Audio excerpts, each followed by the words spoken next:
Our major focus tonight on the program is about the People's Democratic Party, the PDP. There is a matter of zoning, which has now become a big deal in the opposition party. Yesterday, major stakeholders and leaders of the People's Democratic Party in the south region of the country resolved to support the region to produce the party's presidential candidate in the 2023 general elections. They met in a one-day PDP South Stakeholders Summit held in Uyo, Akwa Ibom State. And here are some of the governors who spoke at that event. Today in Nigeria, when you're talking PDP, PDP is synonymous with South-South.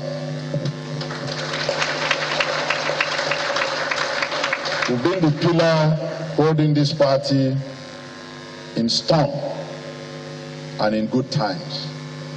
So I just want to believe when it's a time for reward, PDP will not forget South-South. If the South-South is the pillar of PDP, then they must be treated with fairness, justice, and equity.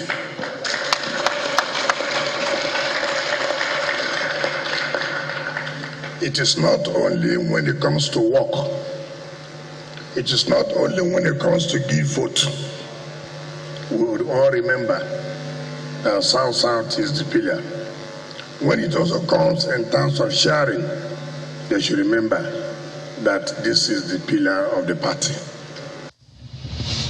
That is a position of the South-South leaders at their meeting in Uyo, South-South region of the country. Now, it does look like that feeling and that notion, the school of thought, is permeated through the southern region of the country. Now, in the southwest, today in Ibadan, the capital of Oyo State, the leaders of the PDP in that region are closing ranks ahead of the general elections to ensure that the party emerges stronger with better chance at victory. At the extended zonal caucus meeting at the Oyo State Government House, Agodi Ibadan, the group added its voice to the call for southern presidency as a way to engender equity, peace across the country. Take a listen to some of the leaders. Well, part of it you hear. Mr. Adagondo will read out the communique of the meeting, and of course the governor of Oyo State. Because of disunity within and amongst us in the southwest, we lost out in the scheme of things nationally. And this is something that we can prove. It's not some idea coming from a space. When the founding fathers of this party came together, they spoke about fairness, about equity, about justice, and they decided that the 6 major positions nationally must be shared among the 6 zones of Nigeria. And we don't want to walk that path again. It has happened to us before, and it must not happen to us again. And the only way it won't happen to us again is first, we have to unite. We have to de-emphasize whatever issues we have with ourselves individually.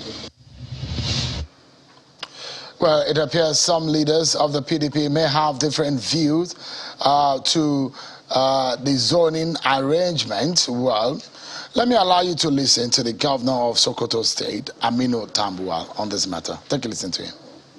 University for them, you will have enough professors and so I'm giving you this analysis so that together as leaders of our party who are working towards winning election, not zoning, not winning ticket.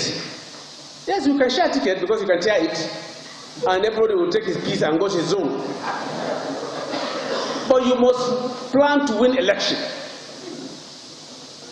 That is the reality of it. It's not anybody's making. I didn't make myself to come from Sokoto, a Fulani man. No, it's God. God could have decided for me to be born somewhere else, not even in Nigeria. So we must accept these realities as a party and work with these realities to win election. After winning, we come down and say, okay, let's share this power. Let's share power. Win election first. Don't win zoning, win election, and then we come and share power. Because the president and the vice president cannot come from the same zone. They cannot even come from the same region. Am I right? In fact, they can hardly be of the same faith. If you have president and vice president, Muslim, dead on arrival, in the current Nigerian situation. If you have president and vice president, Christian, dead on arrival. So you must balance the ticket. And we'll sit down and look at, okay, Senate President, this. We cannot do what APC has done, especially this second term. Because we believe in this country, we know this country, we understand the dynamics and complexities of Nigerian nation. Otherwise, how else will you look at the lineup in a federal government like Nigeria? President, Vice President, Senate President, Speaker, Deputy Senate President, Deputy Speaker, SGF, Chief of Staff, even Chairman of Party, none from Southeast. We can't do that. Well, we are involved. I am involved. That cannot happen. So what we need is inclusiveness. We get power, we have inclusiveness, and accommodation for each other, transparency, and then we run the country. To be president of Nigeria requires a lot of energy. Not boxing, and intellectual capacity. You need to understand Nigeria itself. So, you heard the governor of Sokoto State, who also has thrown his hat in the ring on this matter. I allow you to listen to a lot of what he said, because I want to get some reactions to the things that he said. Now, on Sunday, we had a guest because due to some technical issues, we could not conclude our conversation with him. He's a member of the PDP Board of Trustees, Chief Bode George, and we've brought him back tonight on the program. Thank you so much indeed, Chief Bode George, for allowing to come back on the program tonight. Apologies for the technical issues that we had with you the last time you were here, and open an opportunity also to talk about this issue, because it's now becoming a bigger issue, even more than Sunday when we spoke about this matter. You heard what Aminu Tambuwa said, the governor of Sokoto State. How would you react to that, first and foremost? Thank you very much, Sheung. You know, listening to Governor Tambuwa, who is my genuine brother, and laying out his proposals and his suggestions and his methodologies of achieving, I think in a nutshell, he had put the cart before the horse. How do you win an election first, then you come back to zoning? That looks illogical. The founding fathers of this party sat back in 1998, looked back from the first republic, what actually were the mitigating factors for this unnecessary friction in this country. That's how they decided that they divided Nigeria into 6 geopolitical zones. Then they looked at the 6 top positions in the land, because in the First Republic, majority, they had their way, minorities were onlookers. In the South, the majorities had their way, the minorities were onlookers. That created so much tension and friction. It led us to the first coup, led us to the civil war, led us to all kinds of instability in the system. So our founding fathers haven't experienced all that. They gave this country a model, a special gift to the future generation. They came up and divided Nigeria into 6 geopolitical zones: northwest, northeast, north central, southwest, southeast, south, and came up with the 6 top positions in the land: the president, the vice president, the senate president, speaker, the secretary to government, and the national chairman of the party. You know, the beauty of that is this: you could see the synergy created. The executive, president and vice president, the senate president and the speaker, that's the legislative arm, and the party. So there was a connection, which is necessary in any political setup. It was on that basis they said, look, no state, no zone will go home without any of these top positions.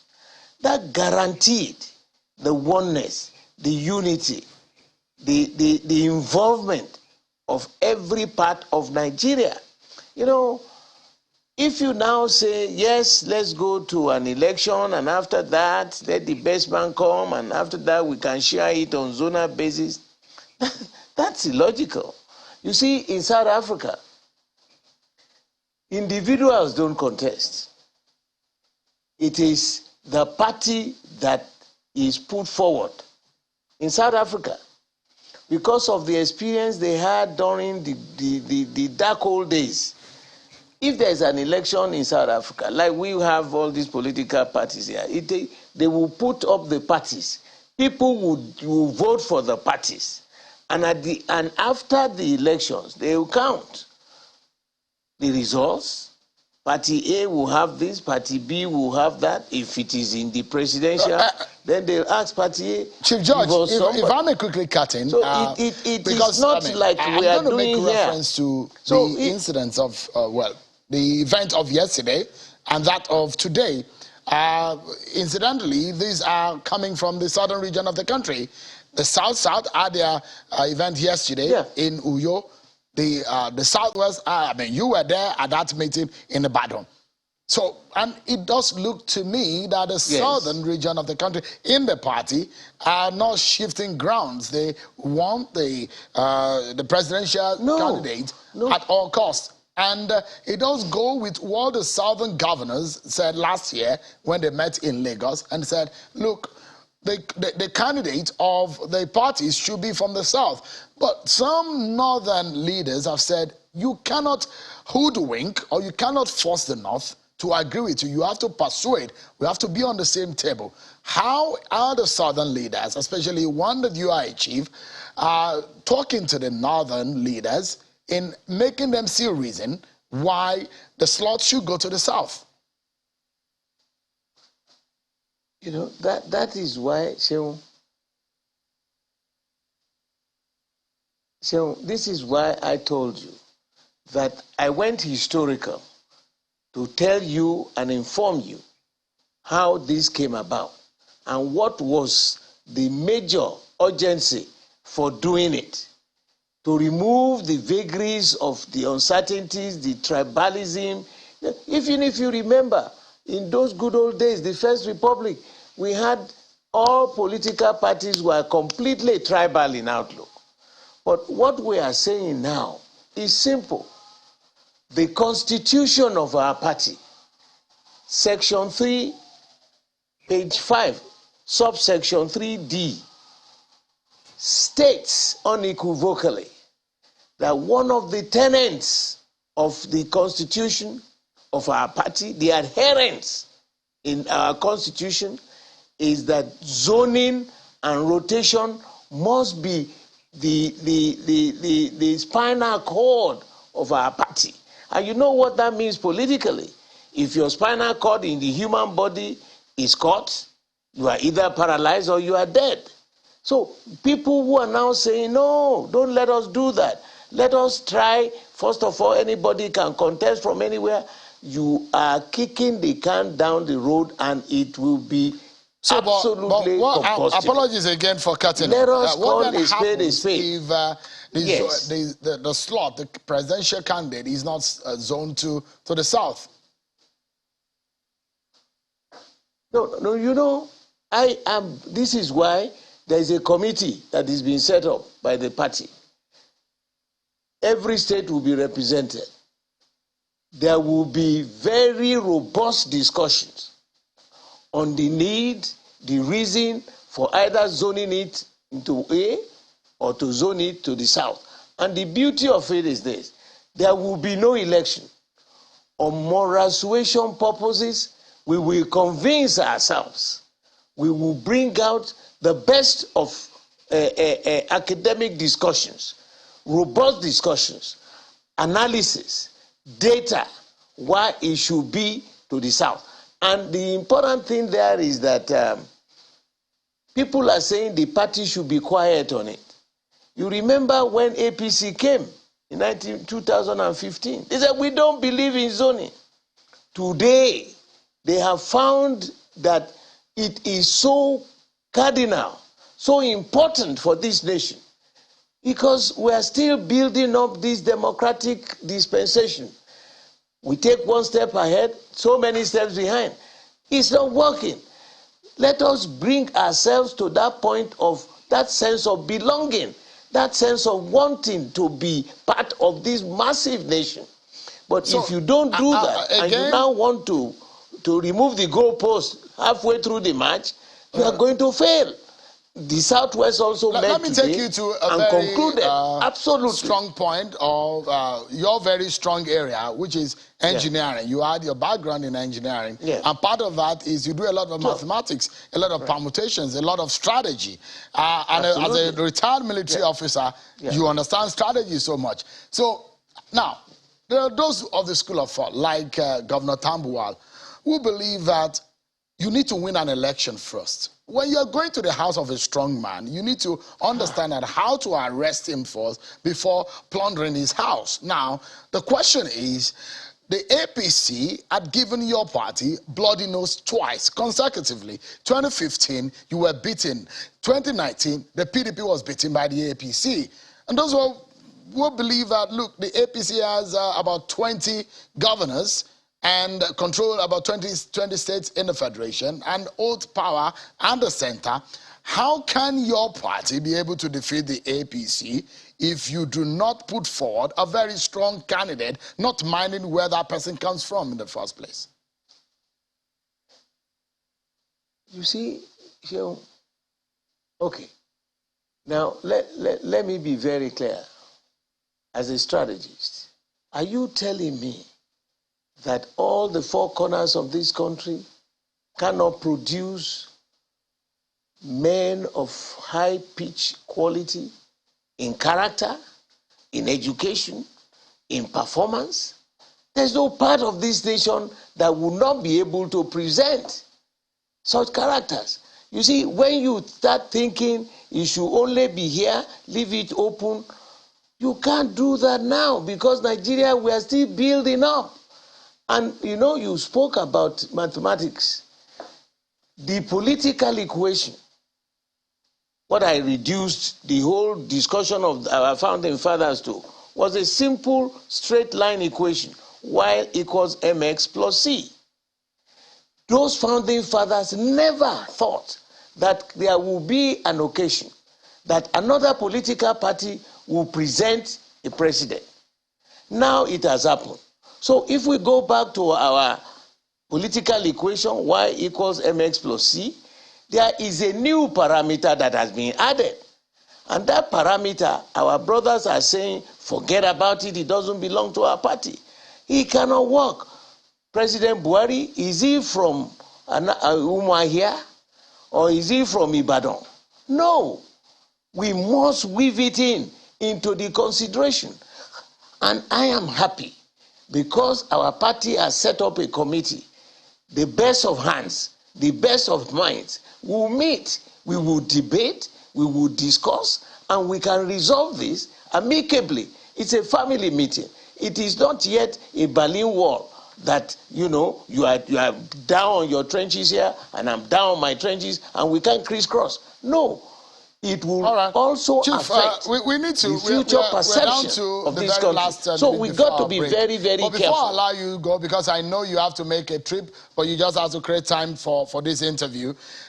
Just in 30 seconds, if you quickly can react to this. Yeah. Several times you've spoken about Bola Ahmed Tinubu, who incidentally turned 70 a few days ago, or was it yesterday?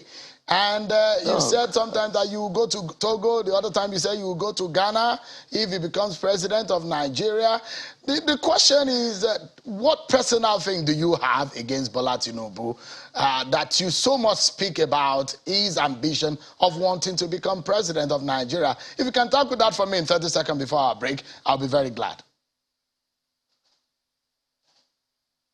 So, I have absolutely no personal grudge against him. The grudge I have against him is the plundering of the finances of this state. And I am challenging you and your friends in the media, even including the global world. Which country would have the Internal Revenue Service and will now set up a company solely owned by him and his cronies, collecting the taxations, the taxes of the people on behalf of the Internal Revenue Service? How? This doesn't make any sense. This fellow has plundered and has mismanaged the finances of this state to a stupor that calls attention. When I was saying it many years ago, everybody thought it was political. Somebody, whether Akpakpa or Akpata, who was his managing director, came out with a protest, a petition against that. Up till now, nobody has opened it up. And I said, look, if this is what Nigeria wants, look, who is perpetually the Senate representing Lagos? 3 times already. Who is the Oloja of Lagos? So he will be president of Nigeria. His wife will be Senate president of Nigeria. His son will be governor of Lagos. His daughter will be Oloja General of Nigeria. Come on. Come on. He has completely annexed the resources of my state. We're totally in definition. We're totally out of time. The governance is about. I know that Bola Tinubu, let him answer them. Presidential aspirant, should be able to speak to this matter on this kind of issue that you have raised. But he should come and explain to the public. Chief Bode George, a member of the Board of Trustees of the People's Democratic Party. Thank you so much indeed for staying with us and coming on the program tonight.